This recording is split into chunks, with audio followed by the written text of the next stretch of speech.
हम परमात्मा से अखिल ब्रह्मांड नियंता सर्वात्माओं के परम पिता उनका मैं आह्वान करूंगी।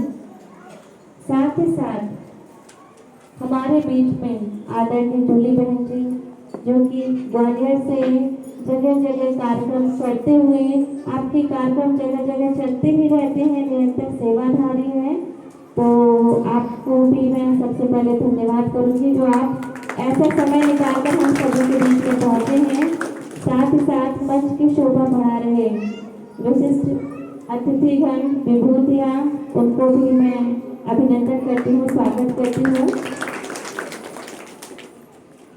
जैसा कि आज का दिन है जो बहुत ही विशेष है, सारे वर्ष में हम बहुत से त्योहार मनाते हैं, लेकिन ये महाशिवरात्रि एक ऐसा त्योहार है जो हम अलग अलग तरीके से अपने अपने स्थान में मनाते हैं, परमात्मा का आह्वान करते हैं, उनको याद करते हैं और सोचते हैं कि आज के दिन जो भी हम परमात्मा के लिए करेंगे, व्रत करेंगे और जागरण करेंगे, उससे हमारी सब मनोकामनाएं पूर्ण हो जाएंगी और हमारा जो पाप का बोझा सिर पर है वो उतर जाएगा।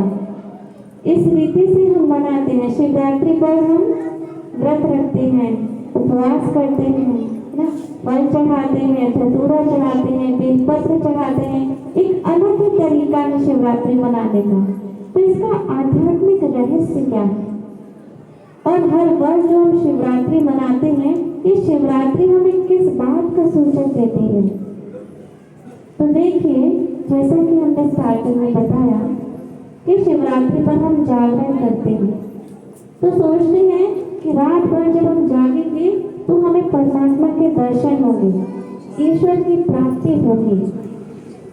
तो जो सारी रात जागने वाले हैं, जो चौकीदार हैं, जो नाइट ड्यूटी करते हैं, वो तो रात भर जागते हैं और कई वर्षों से, कई दिनों से जागरण कर रहे हैं। तो सबसे पहले तो परमात्मा की प्राप्ति उनको हो जानी चाहिए थी ना, लेकिन नहीं हुई। दूसरा सोचते हैं कि हम व्रत रखेंगे, कुछ खाएंगे पिएंगे नहीं, भूखे रहेंगे तो हमें परमात्मा की प्राप्ति होगी। तो जो संसार में इतने गरीब हैं जिन्हें सारे दिन में अन्न का टुकड़ा भी नसीब नहीं होता, उन्हें तो परमात्मा प्राप्ति हो जानी चाहिए थी। सबसे पहले गरीबों को ही मिल जाने चाहिए थे, लेकिन मिले नहीं मिले। तो हो सकता है जिस भाव से शिवरात्रि मनानी चाहिए, जो उसकी रहस्य है वो हम तक नहीं पहुंचा और हम सिर्फ रिचुअल्स के रूप में मना रहे हैं, उसका आध्यात्मिक रहस्य हमें नहीं मालूम है। फिर जब हम भगवान के दर पर जाते हैं तो कहते हैं कोई भी चमड़ा नहीं धोना चाहिए, बेल्ट है, शूज है, जो भी है सब हम बाहर उतार कर जाते हैं। तो क्यों ऐसा करते हैं? किसी भी मंदिर में चप्पल के साथ, जूते के साथ अलाउ नहीं है, इवन बेल्ट भी रखा हुआ तो निकाल कर जाइए। तो हर एक चीज का कोई ना कोई रहस्य है। तो इसका रहस्य क्या है जो कि परमात्मा स्वयं आकर हमें बताते हैं। तो सबसे पहले हम सभी शिवरात्रि मनाते हैं या शिव जयंती मनाते हैं? क्या कहेंगे, शिवरात्रि या शिव जयंती? हाँ, अच्छा, शिव जयंती के लिए कितने लोग हैं? अच्छा है। अच्छा, और शिवरात्रि वाले कितने हैं? अरे बहुत कम है, मतलब जयंती आ गई है। हाँ, वैसे दोनों ही अर्थ सही है। शिव जयंती का अर्थ क्या है कि परमात्मा शिव का अवतरण होता है। कब?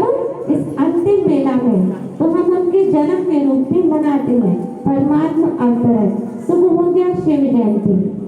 और शिवरात्रि, रात्रि माना अंधकार, तो रोज वाली रात्रि नहीं, लेकिन जितने भी युग है उसका ये अंतिम युग, कर्म युग, जहाँ अंधकार है।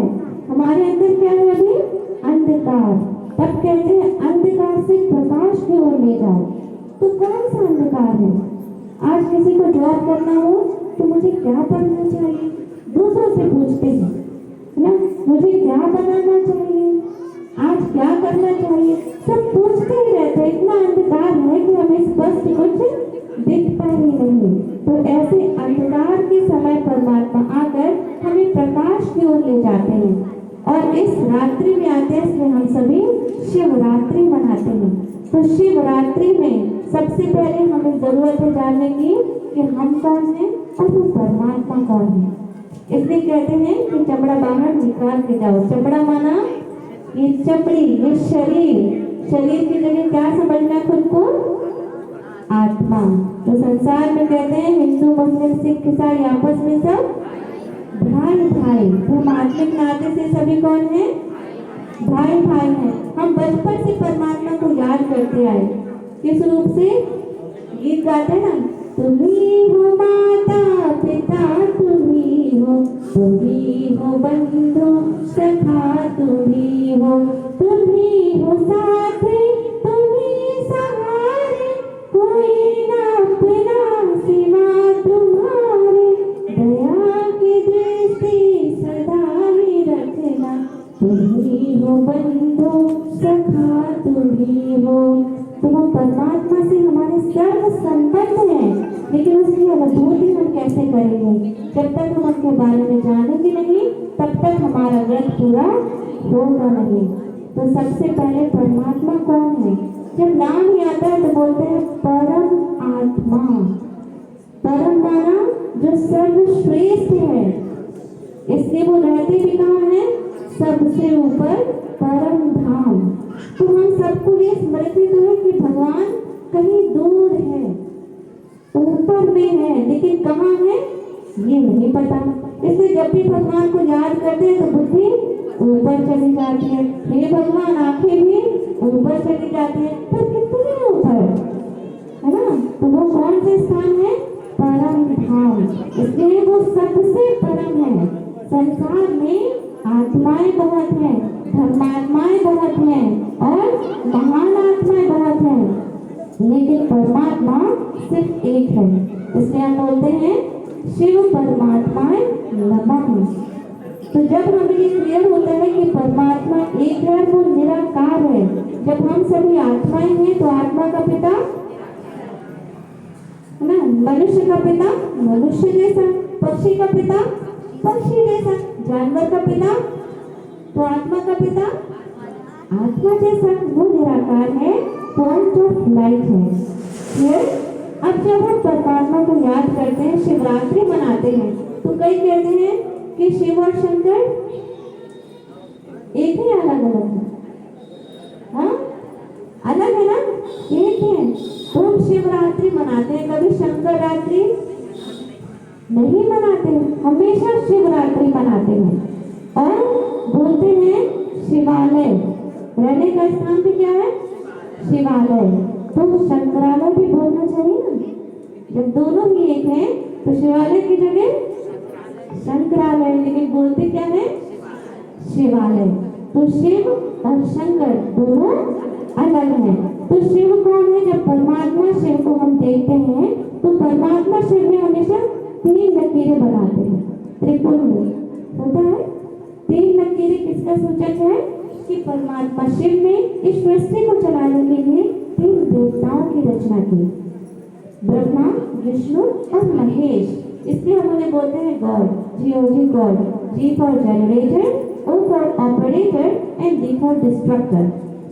तो ये उनकी यादगार है। तो परमात्मा शिव निराकार है और शंकर आकारी देवता है। अब अगर दोनों ही एक हो तो एक कल्याणकारी और दूसरा विनाशकारी, कितना डिफरेंस है। हम बोलते हैं भोलानाथ, वो इतना भोला है तो वो विनाश कैसे कर सकते हैं? तो दोनों के कर्तव्य में कितना अंतर है। तो शिव कल्याणकारी और शंकर विनाशकारी। और शिव ने शंकर की रचना की, तो शिव हुए रचयिता और शंकर उनकी रचना। शिव पिता और शंकर उनके पुत्र। अगर दोनों ही एक हैं तो फिर शंकर जी ध्यान क्यों करते रहते हैं?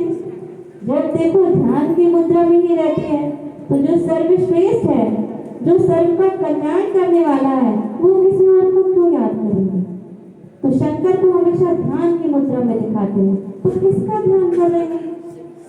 अर्थात उनसे भी कोई श्रेष्ठ है जिनका वो ध्यान करते हैं। तो शंकर जी के आगे हमेशा कौन दिखाते हैं? शिवलिंग, कि वो अपने रचयिता और अपने पिता का ध्यान करते हैं। तो शिव अलग है और शंकर अलग है ना, दोनों भिन्न भिन्न हैं। अब जबकि हमें स्पष्ट है कि शिव और शंकर में अंतर है, तो परमात्मा आते कब है? हाँ, उनके आने का भी तो समय होगा, अवतरण का भी तो समय होगा। तो ऐसे बहुत से राज हैं जो हमें जानना जरूरी है, इसलिए हम जागरण करते हैं। अज्ञानता से जागरूक होना है। तो कौन सा जागरण? तो सबसे पहला जागरण कौन सा है कि हमें स्वयं को आत्मा निश्चय करना है ना, कि मैं शरीर नहीं, मैं कोई पद पोजीशन नहीं, मैं जो रिश्ते में खुद को समझती हूँ मैं वो नहीं, मैं इस शरीर को चलाने वाली आत्मा हूँ। दूसरा जागरण समय का जागरण, कि परमात्मा कब आते हैं।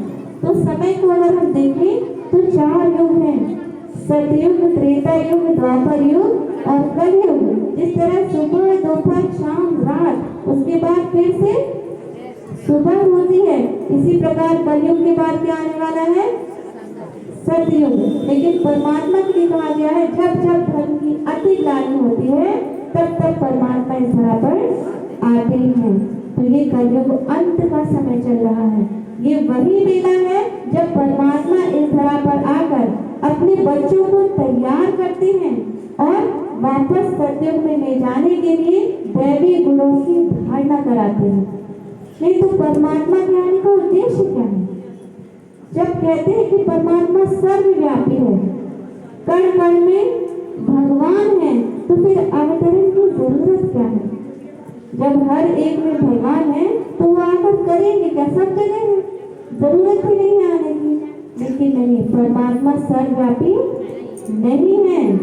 सर्वव्यापी कहना भी उनका क्या हुआ? ग्लानि करना है, अपमान करना है।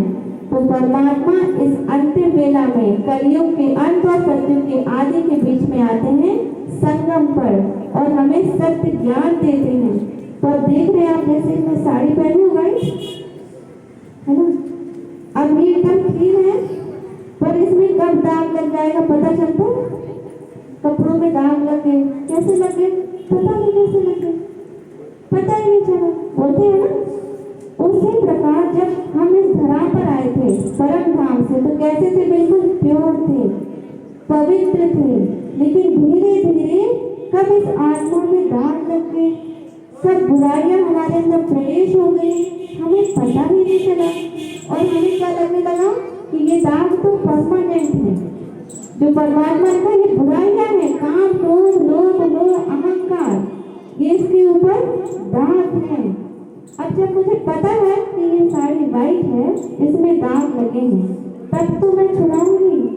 अगर मुझे पता ही नहीं कि ये दाग है तो क्यों छुड़ाएंगे? तो परमात्मा आगे क्लियर करते हैं कि बच्चे तुम परम पवित्र थे, तुम्हारे अंदर ज्ञान, प्रेम, शांति, आनंद, शक्ति थी। और अब क्या हो गया? काम, क्रोध, लोभ, मोह, अहंकार, ईर्ष्या, द्वेष, घृणा, इससे हम भर गए। अब वापस हमें कहाँ आना है? प्रेम स्वरूप, शांत स्वरूप ना, और आनंद स्वरूप, ये गुण हमें वापस से लाने हैं। तो ये लास्ट का समय, इसीलिए परमात्मा आकर हमें सत्य ज्ञान देते हैं। तो जागरण हमें इस चीज का करना है कि जो संगम युग है, एक जन्म, इस एक जन्म में 21 जन्मों की प्राप्ति करनी है और इस एक जन्म में ही हमें चढ़ना है, बाकी समय तो उतरते ही आ रहा है। तो समय का महत्व, समय के लिए जागरण, कि अब नहीं जागे तो अभी नहीं तो कभी नहीं। जिसने परमात्मा को जाना और जिसने परमात्मा के ज्ञान को अपने जीवन में अपनाया, वो पाएंगे जीवन मुक्ति, और जिसने सिर्फ उन्हें यूं ही याद किया, वो पाएंगे मुक्ति। मुक्ति पाएंगे तो रहेंगे परम धाम में, और जीवन मुक्ति पाएंगे तो आएंगे सतयुग में। तो कहाँ आना है? सतयुग में आना है ना। तो हमें अपने जीवन को इतना श्रेष्ठ बनाना है। तो शिवरात्रि सही मायने में तब मनाई जाएगी जब हमें परमात्मा के अवतरण का सही नॉलेज मिलने पर हम उसको सही रूप से परमात्मा ज्ञान को अपने जीवन में धारण करें। अकेले ना चले, अपने पूरे परिवार को, और जहाँ जहाँ तक हम संदेश दे सके और वो संदेश हम देते जाएं, तो हम सही मायने में शिवरात्रि बनाएंगे। अच्छा, बहुत शांति। जरा